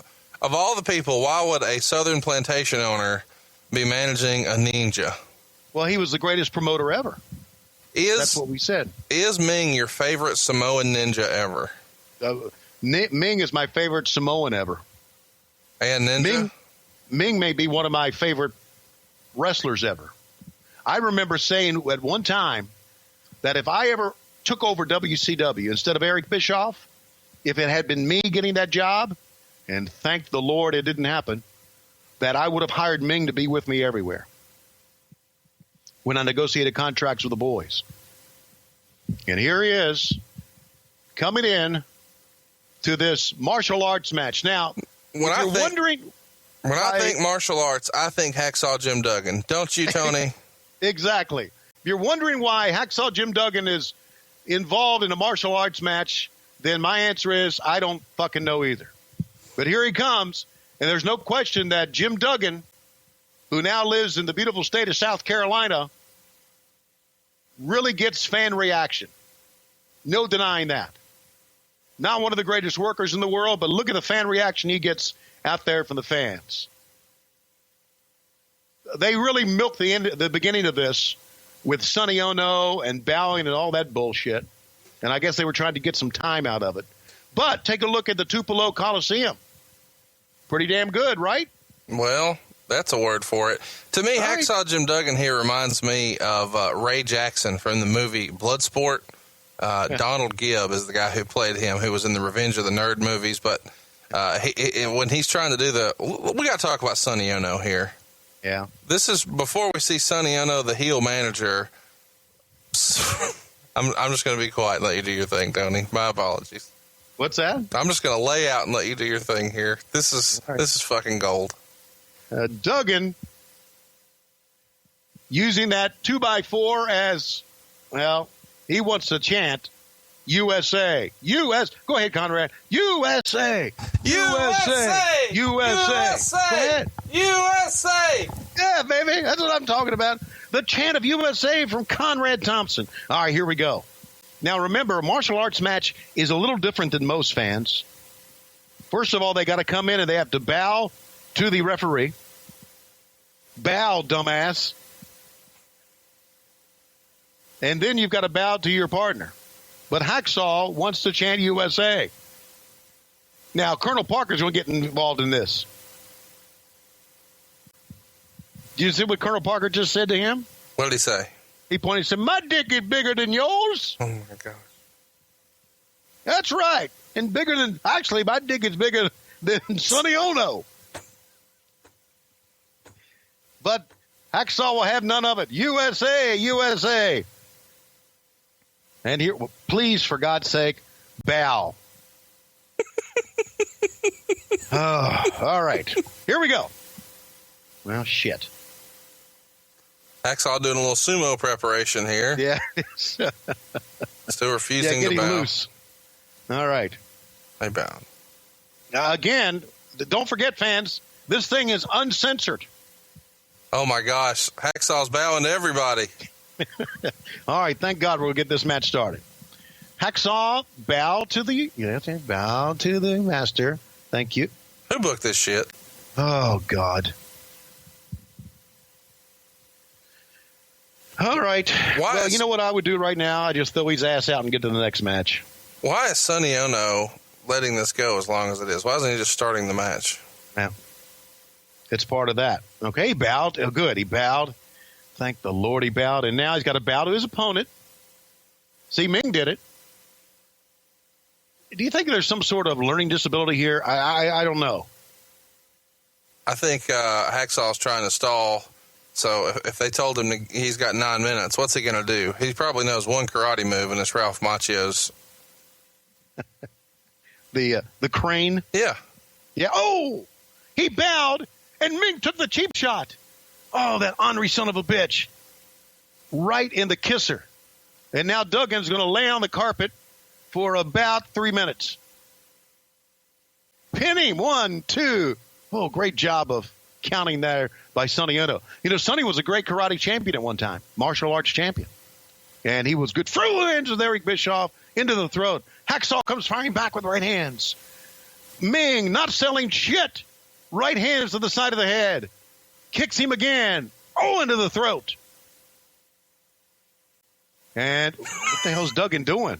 Ah, the old karate boot to the head. The old karate boot, and now he's got Ming reeling. And Ming's reeling for the first time in this. He comes back with a big elbow. And down goes Jim Duggan. I think I could say here, and I think you would agree with me, Conrad, and all the fans watching, this is how karate should be. Take off your boot, hit him in the head with it, nerve hold on the trapezius. This is karate. This is martial arts at its best. This may be the beginning of ultimate fighting, don't you think? It had been around for over a year at this point. All right. Well, maybe this made it popular. Yeah, I'm pretty sure Hacksaw Jim Duggan's one of the godfathers of the UFC. They should probably put him in the Hall of Fame. Yeah, see, I often wonder why Ming painted his face for this one, but then again, remember, in this match, he is no longer a security guard. He's a ninja. And he keeps kicking, and Duggan pulls off his shirt. He had had enough, and now rights and lefts with the tape fists and the tape hands. And what is he doing to Ming? Trying to choke him with a part of his shirt? They're back in the corner. As you can tell, Sonny Ono really in charge of this match. Basically kind of standing over to the side with his hand on his joint doing nothing. What is the referee supposed to do in a karate match? And in a karate match, are pinfalls, boot strikes, and shoulder nerve holds permitted? No. But remember, Conrad, this is uncensored, unsanctioned, anything goes. All right? So this is the one thing that we can say that makes it all seem right. So here's the question, I guess. If there are no rules, why do all the matches have themes? If there are no rules. I can't give an answer to that, with the exception of all of a sudden we've seen, right to the throat. We have seen a King of the Road match, and we've seen Jim Duggan here in a martial arts match. If you know those are the two matches, then you just got to fucking play along, because you know we have no fucking idea what's going on. To the back of the head using the ropes. One thing about a martial arts match, most martial arts matches are, Sonny Ono was admonishing Ming, and Duggan comes over with a big right hand. But most martial arts matches do not have ring ropes, do they? Or turnbuckles. No. So they're taking advantage of it here. Do you know why? Why? It's uncensored. Look at all those empty seats in the background. We'll see those empty seats in the background. Is that what you're looking at? Well, it's easier to watch than Hacksaw Jim Duggan in a martial arts match. The good news about all of this is that Ming is taking command of this match as he should. And again, right to the trapezius. Ming is working on the shoulders of Duggan. Now Duggan's starting to come back, trying to get the fans with him, but Ming kicks him again. Back and forth they go, slugging it out, using many great martial arts techniques. And he goes back to the nerve hold again. Let's call what would these nerve holds be called if they had a wrestling name? If they would be Ming's called the Vulcan Death Grip. There you go. Okay. So a Vulcan Death Grip. What is Duggan doing right now? Duggan is trying to show that he's still in the match. It's the old gimmick where you raise the hand once and you raise the hand twice, and the third time, he's still in the match. And here he comes, back up, trying to get the fans behind him, and there's one fan behind him clapping. So he's got one fan going. Into the midsection. Here comes the Duggan back. Headbutt coming. Oh, wrong thing to do. Actually, pretty good job that time of selling the headbutt on the other end, don't you say? Yeah, you can't headbutt a Samoan. It's like top 5 rules in wrestling. No, you can't. And now, Ming. Oh, goodness. This has to hurt legitimately right here. Pulling on the neck. It's going to give Colonel Parker a chance to do some shit. There we go. One of my favorite managers of all time right there. Now, what was he choking him with right there? I couldn't tell. I know what you're trying to it was his hanky, okay? His hanky? That's what he calls it? Yeah, it was his hanky. That's not what he calls it. Wasn't his jump rope. It was his hanky to the jaw again. Man, Ming is so tough. Here he comes, off the ropes. Oh, tried the karate elbow drop. And now trying an elbow drop from Korea. He missed that one. Duggan's coming back. And the fans in the front, one guy is standing up. And here comes Duggan. Do you think he'll win this match? We're going to find out, hopefully, soon. Oh, he kicks him in the chest. And now a forearm shot again. Back and forth they go. What turned out to be a real shitty martial arts match has turned to not so shitty. They're in the corner. And Sonny Ono's trying to get him out of the corner. What's he punching right now? What's he punching? Did I miss something here? Yeah, Duggan missed his face about 38 fucking times. Okay. All right. Well, see, you don't. It's not the fact that here comes the 3-point stance. Could be over. Oh, tremendous clothesline. That got a pretty good pop. But the monster has arisen. Is that a word, arisen? It is now. And back they go to the corner again. Colonel Parker's involved. Oh, my goodness. And we're getting ready to see a real shitty finish. Now grab his hand. There you go. Stretch him out. Big kick. Match over. 1, 2, 3.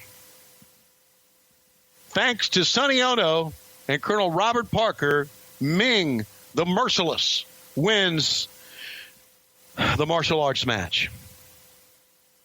And he bows to Sonny Ono, and this fucker's over. Blacktop Bully defeating Dustin Rhodes in the King of the Road match was described as absolutely horrible to watch because of the way it was shot and edited. -2 stars from Dave Meltzer. Yep. This Ming Jim Duggan match, Meltzer wrote, they tried to set it up like it was a karate style match, except I've never heard of pinfalls in karate. This was among the worst matches of all time. Duggan looked much worse than usual, which I didn't even think was possible. Finish saw Duggan use the spear on Ming, who then popped right back up since they were trying to push him as a monster. Duggan then began pounding on Rob Parker as the ref grabbed Duggan's arm from punching, leaving him outstretched. Ming delivered a thrust kick for the pin, -2 stars. We're not going to call the next match, but it was Johnny B. Bad defeating Arn Anderson in a boxer versus wrestler gimmick. The story here was that Rock Finnegan, who Meltzer was told was Mero's legit trainer when he was a Golden Gloves boxer in New York many years ago, was here doing the Burgess Meredith angle, the Cut Me Mick angle from the Rocky movies. They fought in rounds, and the first round would see Bad overwhelming Anderson with fast punches, including some pretty serious ones to the body, or at least they look good. The second round would see Bad knock Anderson down 4 times, and then between rounds, Anderson would attack Bad and give him a DDT. Anderson would then ask the ref if it was a no DQ match. When the ref says it is, he throws Bad over the top rope. That leads to Colonel Parker kicking Bad on the floor. Anderson whips Bad into his own stool, which breaks into a bunch of pieces, and then he hits the spine buster on him. At this point, Mero's trainer jumps on Anderson's back. Bad makes a brief comeback, but Anderson, where Parker starts beating on him again. And then the trainer starts to cut off Bad's glove. Finnegan puts a bucket on Anderson's head, and then Johnny B. Bad punches the bucket, takes the glove off, and with his bare hand delivers the knockout punch in 22 seconds of round 3. Meltzer would write, this was hardly the type of mixed match they do in Japan, but for what it was entertaining. 2.5 stars. I felt like Arn made some chicken salad out of that match. Wouldn't you agree? Yeah, I agree. Why does Meltzer compare everything to Japan? It's a good question, I guess. There's an inside joke to this match, too. I don't know if you know about it or not. What's that? We always called Arn Anderson Buckethead. Oh, wow. I didn't know that. Yeah, because he had such a big head. Okay. And then when they put the bucket on his head and kicked it, I even said, oh, look at that bucket head. And we laughed about that for weeks. That's phenomenal. So, and the fact that Arn had the bucket put on his head just showed that Arn had a great sense of humor, too. Because, Arn Anderson had and has a big noggin. Okay? Real big head. So I always say, you buckethead son of a bitch. And they stuck the bucket on his head. And I didn't know it was coming. He kicked it. It was phenomenal. So, good stuff here. So let's talk about other nicknames before we move on. Okay. I know that Arn called Flair Beak because of his big nose. Right. And you guys called him Buckethead because of his big head. Right. Why was J.J. Dillon Johnny Bench? Johnny Bench? Because he could hold 7 baseballs in his right hand. Okay. Yeah, you have another answer to that, don't you? Well, go ahead. Minnow Bucket? Have you heard of that one? Yes, I have. Yeah. Do you explain? Minnow Bucket, I heard. Okay. Do you explain that one is? That came from Arn Anderson. Okay. What's that about? That's that. Holy shit. In the next match, Randy Savage beat Avalanche by DQ in 11 minutes and 44 seconds. You going to do it? Yes, I'm going to do it. I'm going to be honest here. Okay. Arn Anderson always said that JJ had a nutsack the size of a minnow bucket. Okay. Oh, my God. How he knew that, I never know. Okay, so there.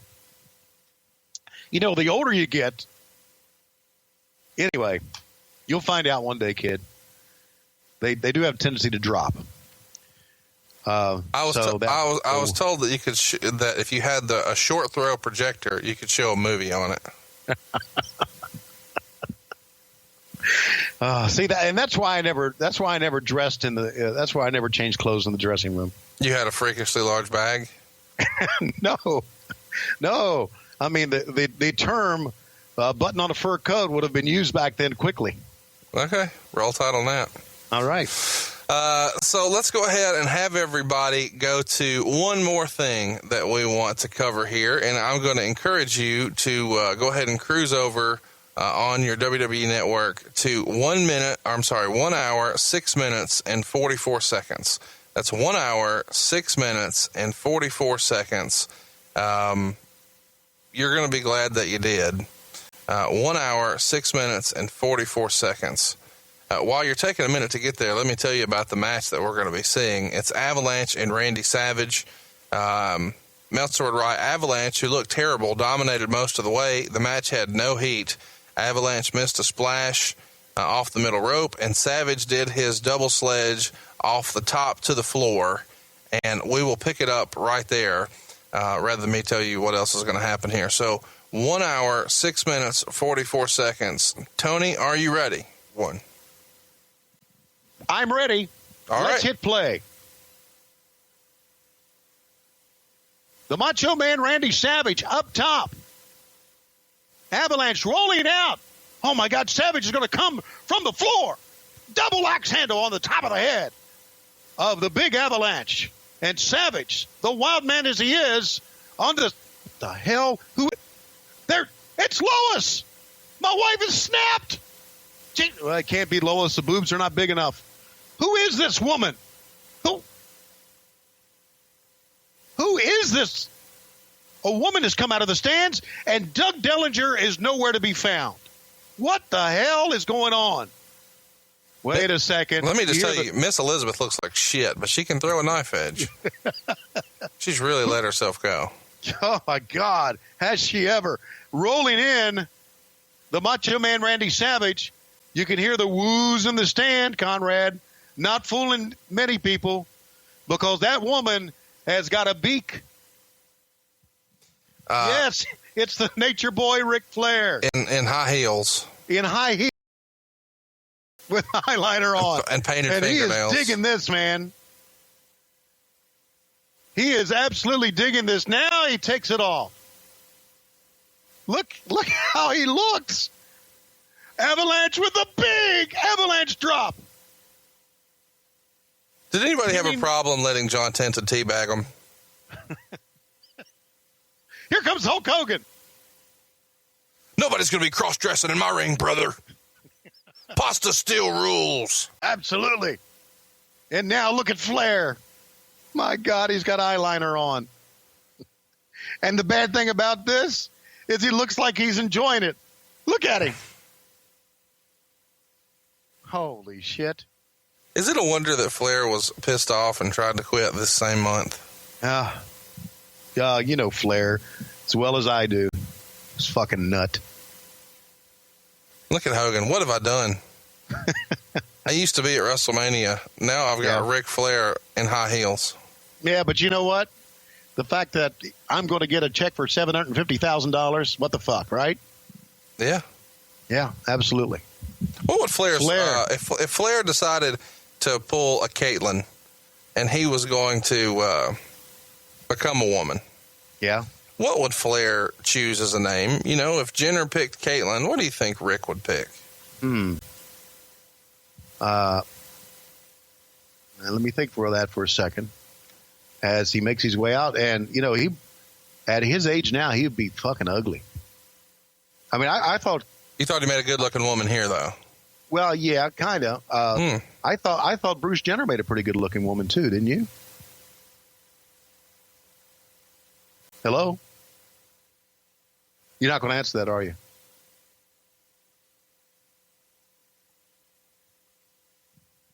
Conrad, I can't hear you. You're the professional commentator here, brother. And they make their way out. It would be Ricky, R-I-K-K-I, like Ricky Don't Lose That Number. Oh, okay. Ricky Flair. You know, I don't think we have to worry about that. You sure? I'm pretty sure. Didn't you think Caitlyn Jenner actually did a pretty good job of looking like a pretty good-looking female?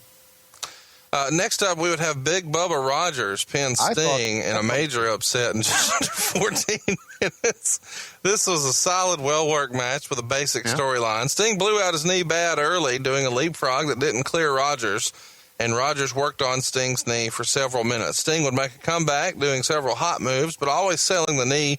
And finally, after being clipped, Sting went for the slam, the knee gave out, and Rogers fell on him for the pin, 2.5 stars.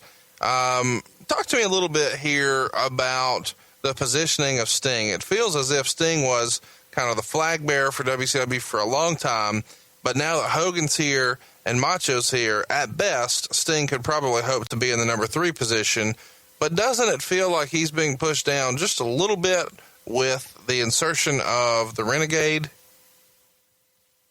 There's no question. If you think back, and this is, first of all, can I say this before I answer that? Sure.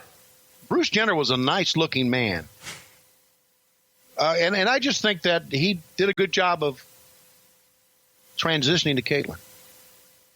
So anyway, if you think about it, Sting probably should have been the guy, the ultimate surprise for Hulk Hogan. And that is, again, looking back and being just armchair quarterbacking. But if you go back and think about the WCW back then, we were obviously trying to go back and take advantage of the success and the notoriety that the guys in the WWF had. So anybody else was going to be pushed down, which was probably wrong. But as you know, as we went on a couple of years later, Sting certainly did get the big push. Everybody can't be a star. Everybody can't work on top in every event. If you have the same guys work on top in every event, what happens? Well, people get tired. They get bored. They move on. Exactly. And you know what? The Sting and Big Bubba Rogers match was not bad because Big Bubba Rogers could take some hell of a bumps as a big guy. He was really agile. I liked him as a big guy. Didn't you? No, I loved him. I thought he was a great worker, and I thought it was a fine match. I just found it interesting that Sting's losing here at the same time that it feels more like, hey, this was a WCW thing. Well, let's have him lose to the Big Boss Man, and let's put the top WCW guy in drag.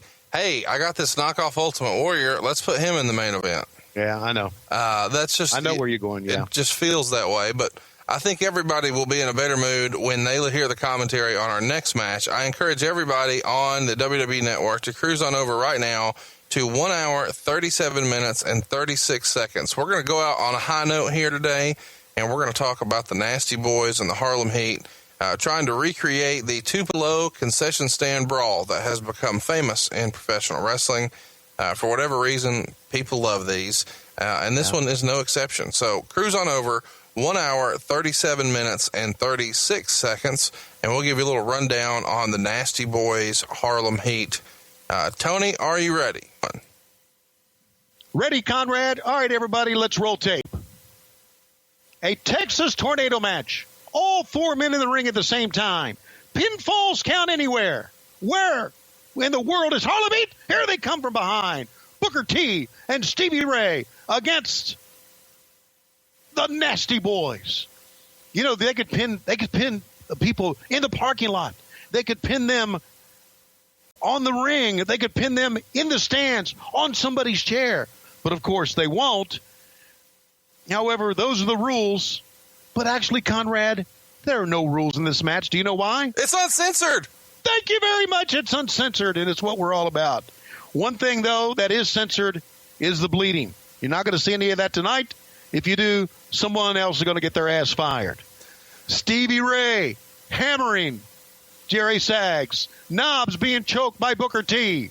Do you think when Stevie Ray and Booker T got into wrestling, they were really excited about wrestling matches in Mississippi? I don't think so. We're just about 6 or 7 years removed from the blockbuster Mississippi Burning, and in my head, this would not even be a place they would want to stop for gas. Just let's get out of here. Yeah. I don't want to be here. The South has changed since then, Conrad. Don't you agree? Oh, for sure. But this is 22 years ago. Yeah, I know. This is absolutely. But here they are, and thank goodness they stopped using Colonel Robert Parker. What a gimmick that was of those two guys. And how about that kick? Boy, Booker T could really move, couldn't he? Booker T is probably one of the best creations in the history of WCW. Now, I know he didn't really start there, but I'm saying he will always be, considered a WCW guy. And the heights he would achieve, not only there, but in the WWF, that could not have been easy. Absolutely. And now, calling for the double team. I don't know what Sags is doing on the outside, but Knobs is up. Oh, my gosh. A double spike pile driver. Oh, that didn't work. Yeah, but Stevie Ray, not quite the performer that Booker T was. No, but Stevie Ray was a great kid, is a great kid. I had heard he was going to be at WrestleCon, and then I heard he didn't make it, and I wanted to go over and talk to him. Because, he did Worldwide with me for a little bit. Yeah, Fruit Booty. Yeah, Fruit Booty. Wow, you remember all that shit, don't you? Well, here's the deal. My favorite drink in New Orleans is at the Sazerac Bar inside the Roosevelt Hotel. And they have something called the Southern Gentleman that has muddled mint and blackberry, and I call it the Fruit Booty. Yeah. And it got a huge pop, and I decided to just keep that. So now my favorite drink is a Fruit Booty. All right. And I think one of Harlem Heat's favorite moves was the missed kick on the floor right there. And now on the outside, didn't miss that one. Nope. On the outside, Sags and Booker T. Crushing children in the front row. Yeah. The fans really weren't into this until right there. Really. They really weren't. As you can tell, the fans are kind of sitting on their hands on the other side. But once they got down on the floor, come on, let's be obvious. That against the ring's steel rail is kind of what Uncensored was all about. Oh, a double team. As long as we've been doing this, which isn't very long, look at this. That doesn't age well, does it? No, it does not. And, Sherry. It looks like she's getting ready for a Brazzers shoot. Yeah. And she's been sent to Pity City. There's another thing that happened during the course of this show, and it happened a lot, Conrad, on the last match, the strap match. In our efforts to try to desensitize or try to be more family friendly, every time there was like a steel chair, they would pull out wide. Did you notice that? Yes. Yes. Well, why was there a trash can inside the guardrail so close to the ring right there? Well, people had to throw their shit away.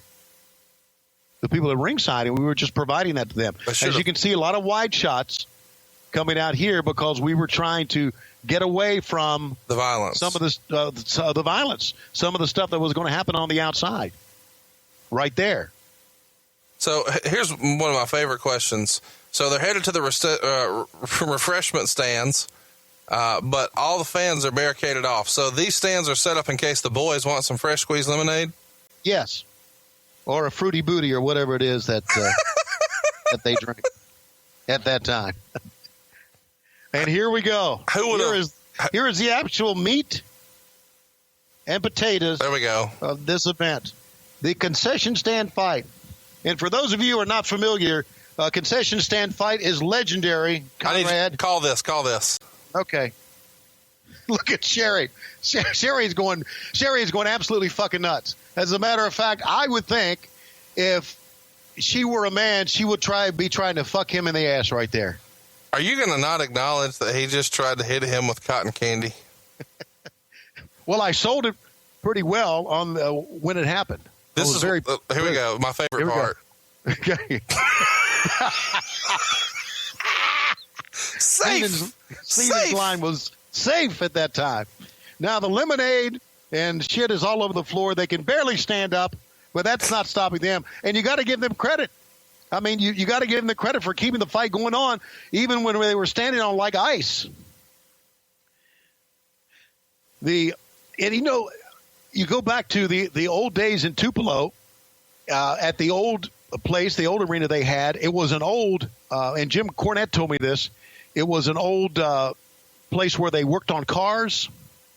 And they had a lot of oil on the floor. Doing the mustard right there from that's a nod to the old Tupelo concession stand matches from 79 and 81.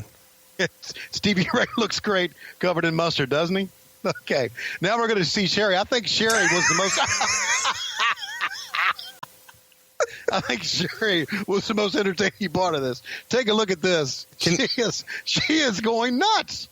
I thought this thing, I don't know how many stars Dave Meltzer gave it because we had no Japanese wrestlers involved, but I thought this was the most entertaining part, this part right here of the entire show. The bumps that Sherry is taking in this, and everybody, I mean, people are about to legitimately get hurt, and then Sags and Stevie Ray smarten up, and they're like, let's just get on the carpet. We're going to fucking hurt ourselves over here. Yeah. Look at Sherry.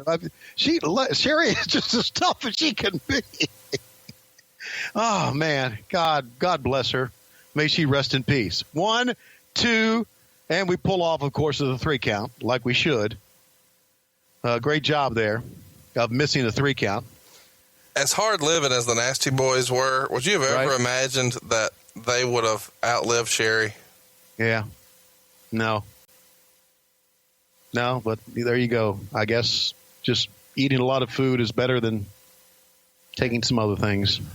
The old nod here to the Tupelo concession stand brawls from 79 and 81 with, believe it or not, Honky Tonk Man in the one from 79, Onita in the one from 81. It was a staple at the time, but you guys try to recreate that here. Who would have been the wrestling guru who said, hey, man, let's bring this back. We're in Tupelo. We got to do this here. This doesn't seem like something that Bischoff would have known about. So who would have? No. It would have been someone in the booking committee. Maybe Terry Taylor would have been involved in this, or Kevin Sullivan, Dusty Rhodes. Everybody who had a strong background in wrestling knew about this. Now, here's what they didn't know, though: how to shoot fucking TV, because the camera is going to be over here as we see 2 guys on their knees doing nothing. Yeah. And then in the background, Brian Knobbs scoops him up, slams Booker T. Yeah. And no, we're not watching it. But in the background just now, there's your pinfall. The match is over. But we don't fucking know that because we don't. Over here. Right. That's again what that is there are so many things involved in this, and Craig Leathers,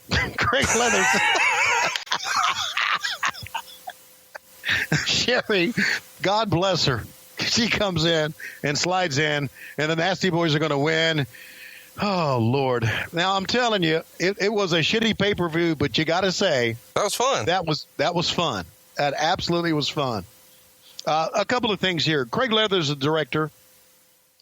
He's usually told about the finish, but a lot of times guys improvise and do things on their own, and there's not always that, not trying to take up for Craig, but you can, now they're going to show here in the replay, they got it ISO'd here, they're going to show the finish. You can't always get it.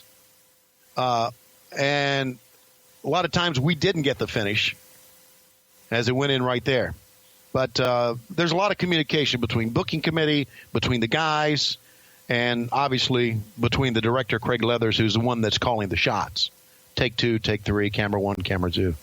So Meltzer would say it was easily the worst concession stand brawl in history, but it's almost inherent a concession stand brawl is going to be good. The Heat wound up with mustard all over them. An inside comment of the match was when Bobby Heenan made a crack about the inmates are running the asylum, and Tony Schiavone said he'd read that line somewhere. Parentheses, it was in one of the letters Vince McMahon sent to Ted Turner trying to get him to either clean up or shut down the company. One of the concession stands was selling funnel cakes. Anyway, that stand collapsed when the guys were whipped into it, and Knobs pinned Booker T with a power slam on the wood from the stand. He gave it 2.5 stars. I know he said it was not a great, compared to the other ones, and nobody can really argue that, but it was still pretty fun for what it was. Well, it was. And I'll say this, probably more people saw that concession stand match than they saw the others. Oh, no doubt about it. So, if you're still watching the show compared run. It to the other ones, what the fuck? You know? Something I want to say here is that the letters that Vince had sent to Ted Turner to try to get him to shut down the company. Yeah. That to me is just like, and I love Vince and I love Linda, and they were good to me when I worked for them. But that is just like chinsy ass, spineless ass bullshit. Well, you finally said something critical. Good for you. Yeah, it is. I mean, No, we know. We agree. But, yeah, you normally make it your mission to at least 10 minutes a show, beg for a job, working on the network or whatever. I'm not begging for a goddamn job. Hey, I shouldn't have said that. I don't need a job. I'm working with Conrad fucking Thompson. Yeah. Okay. Well, there's a future in that. Ask Bruce Pritchard. Hey, let me ask you this. You guys did a promo with Vader and Flair, if you were still watching, and Flair's in the background. He's shaved all the hair off his hands, and he's painted his fingernails, and he's got eyeliner and blush on, and he's trying to cut a serious promo. But he's in regular clothes now. Why does nobody talk him into taking all that shit off? He liked it? I can't answer that, but... And there was a part where Vader's talking over Flair, and we're watching it right now. Vader's talking over Flair's back, and Flair is just absolutely enjoying it. This is when I popped right here at the end, when he's going crazy, when he's shaking his head. Oh my God, he may enjoy cross dressing. I don't know. In the main event, Hulk Hogan beat Vader in a strap match, and here's how he beat Vader. He drug Ric Flair around to all four corners. That's right. For whatever reason, Vader, who had a good run going in Japan, was not going to lose here, nor was Hulk Hogan. So let's bring in Flair, who had just lost a retirement match, put him in Vader's corner, and let's let Hogan beat him. Yeah. As if that wasn't enough, Meltzer would write, leave it to Michael Buffer to come up with 2 screw-ups this time. He said the match was sanctioned by the WCW when the entire gimmick of the show was that it wasn't. And he said for the 83rd time that Hogan was the leader of Hulkmania as opposed to Hulkamania. Yeah. Renegade came out to almost identical music to the Ultimate Warrior, running down the aisle like the Warrior, basically spending the entire match making Flair into his personal punching bag and not selling a thing for him at ringside. Eventually, Jimmy Hart, with torn up clothes, was running around ringside, with the story being he had escaped from being bound and gagged. Flair still had the eye makeup on and just looked hideous. Hogan and Flair had a good match going 18.5 minutes with some good whipping back and forth with the strap. and some chair shots, although the camera wouldn't get anywhere near any of the shots of Vader using the chair. Eventually, a masked man who was supposed to have been Arn Anderson in a Black Scorpion outfit ran to ringside and hit Renegade with a chair and ran off. Then Flair attacks Hogan and hits Renegade a few more times with a chair. Vader starts dragging Hogan around, but after 3 corners, Flair tells him to stop and put Hogan on a chair, and then told Vader to come off the ropes on him. Of course, Hogan moved, and Vader somersaulted onto the chair, which broke.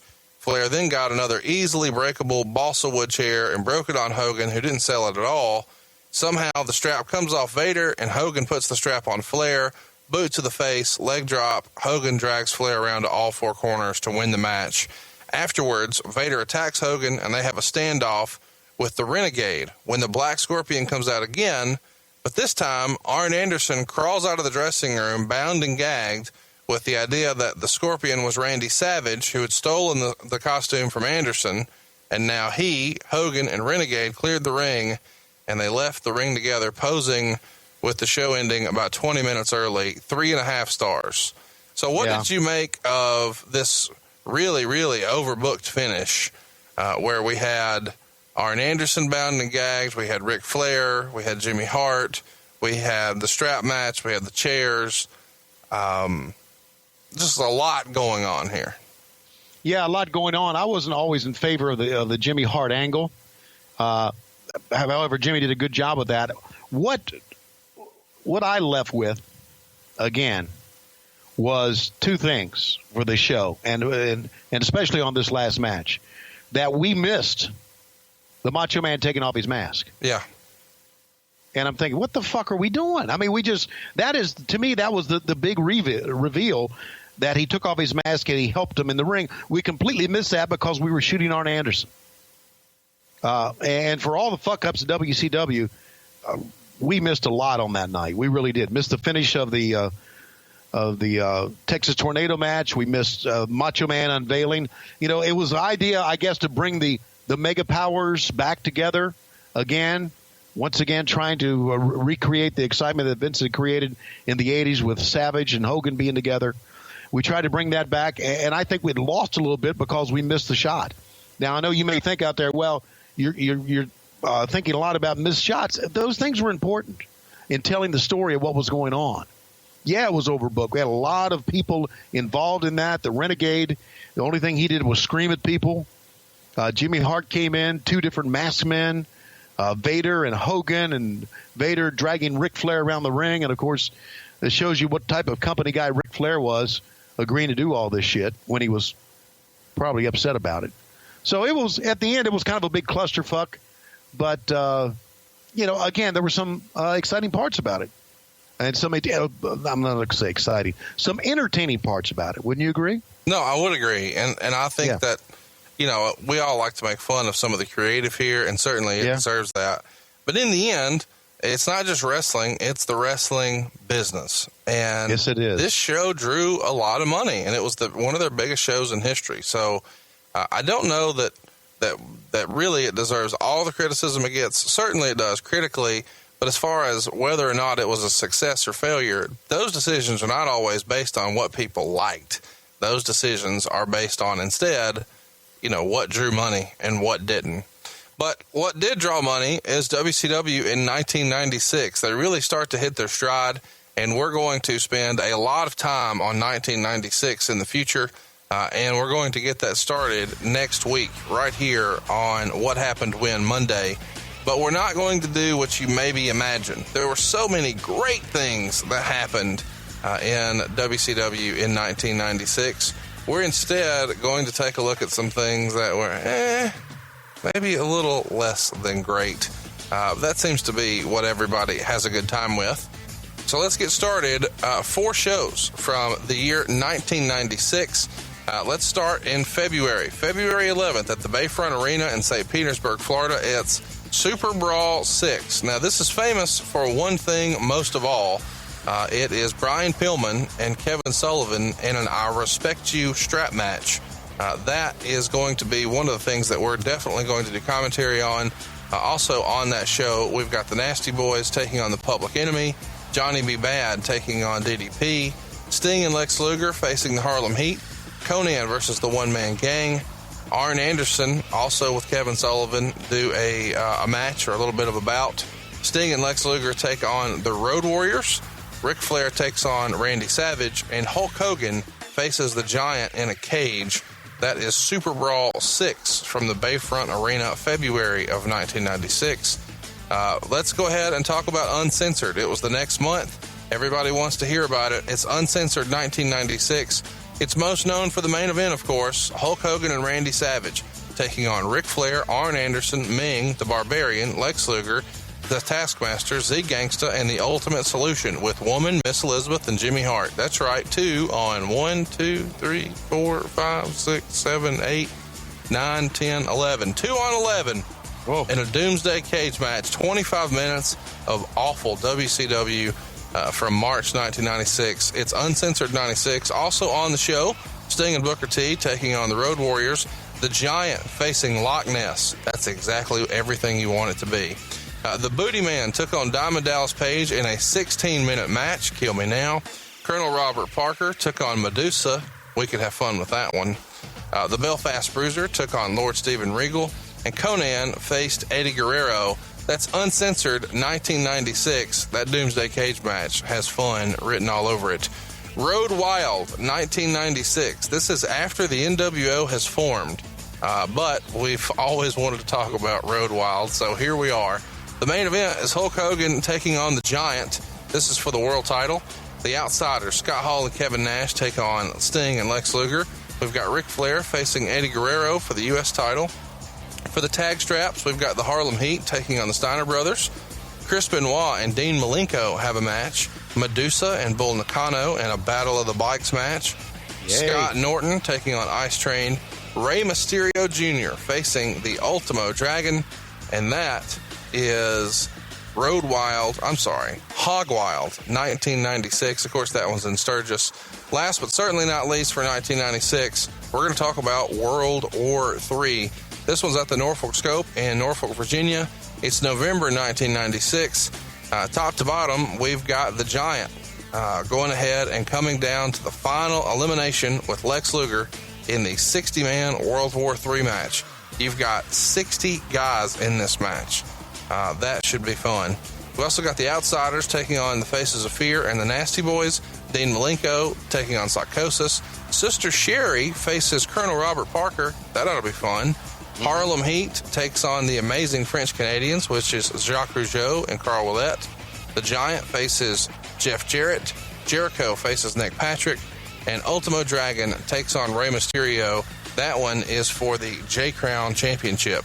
So lots of interesting stuff on this one from Jericho and Nick Patrick, Colonel Robert Parker and Sherry, obviously the 60-man, but then a really great match with Ultimo Dragon and Rey Mysterio. So of those 4 shows, as we cover some of the less than awesome stuff from 1996, what would you rather cover, Tony? Super Brawl with the strap match, the I Respect You Booker Man, Uncensored with the Doomsday Cage, Road Wild with the NWO first rising to prominence on that Battle of the Bikes match with Medusa, or World War III with all the craziness of Nick Patrick and Colonel Robert Parker and 60 men in a ring.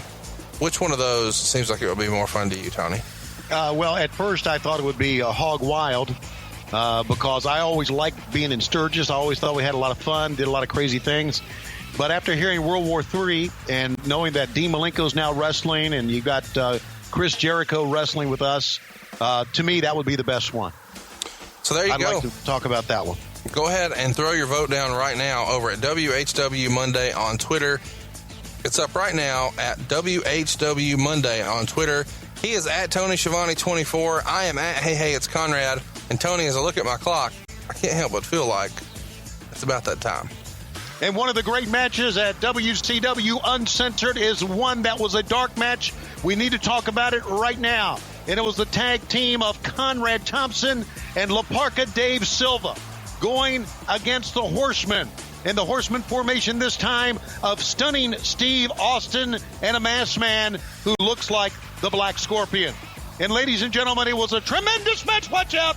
Somebody's got a chair. It looks like Conrad Thompson he has pulled a chair completely out of his ass. completely out of his ass. He has pulled a balsa wood chair, and he has hit Stunning Steve Austin. And making the cover is Dave Silva. If he can get down off his feet, yes, he's made the cover. 1, 2, 3. Oh, the winners, Conrad Thompson, La Parka, Dave Silva. They have defeated the Horsemen, at least 2 members of the Horsemen, here at Uncensored. It was not a Japanese-style match, but motherfucker, it was a good one.